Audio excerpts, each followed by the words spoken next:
గాయత్రి, గుప్త గాయత్రి అని. ప్రకట గాయత్రి అంటే ఈ తత్సవితు అని మొదలై ఉపదేశం గురువు దగ్గర తండ్రి దగ్గర పొంది చేసేది ప్రకట గాయత్రి. గుప్త గాయత్రి అంటే అవి మళ్ళీ 3 రకములుగా ఉంటాయి గుప్త గాయత్రులు.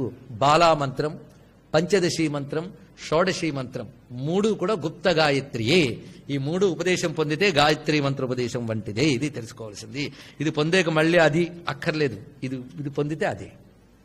అది మన పుస్తకాల్లో సీడీల్లో పట్టుకుని పాటలుగా వినిపించితే వాతావరణం క్షోభిస్తుంది. జాగ్రత్త. ఆఖరి కారు బజర్లలోనూ, కాలింగ్ బెల్ సౌండుల్లోనూ, టెలిఫోన్లు రింగు టోనుల్లోనూ మహామంత్రాలను పెట్టుకోవడం మహాపాపం. గుర్తుపెట్టుకోండి. ఆరోగ్యాన్ని దెబ్బతీస్తాయి, ప్రాణశక్తిని హరిస్తాయి.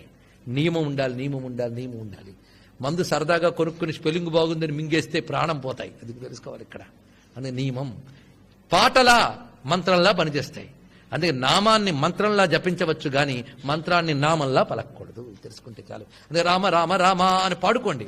ఆ రామనే మన సంధ్యాకాలంలో కూర్చొని మౌనంగా ఊపిరితో జపం చేస్తే రామ గాయత్రి అయిపోతుంది. సందేహం లేదు. అదే ప్రాతకాల సంధ్యా సమయంలో లేచి సూర్యభగవానుడికి ఎదురుగా నిలబడి ఆదిత్య ఉదయం చదివితే అది గాయత్రి. సందేహం లేదు. అది అందరూ చేసుకోవచ్చు. ఎవరు దాచిపెట్టలేదండి, అందరికీ పంచిపెట్టారు. మన సంస్కృతిలో ఇది తెలుసుకోవాలి. ప్రతివాడికి పంచిపెట్టాడు. ఎవరెవరు వారి వారి స్థాయిలతో తరించిపోవచ్చు. అయితే ఎవడు తరిస్తాడు? ఇందులో మళ్ళీ ప్రశ్న. ఎవడు శ్రద్ధగా ఉపాసన చేస్తాడు వాడు తరిస్తాడు. ఎవడవని అండి వాడికి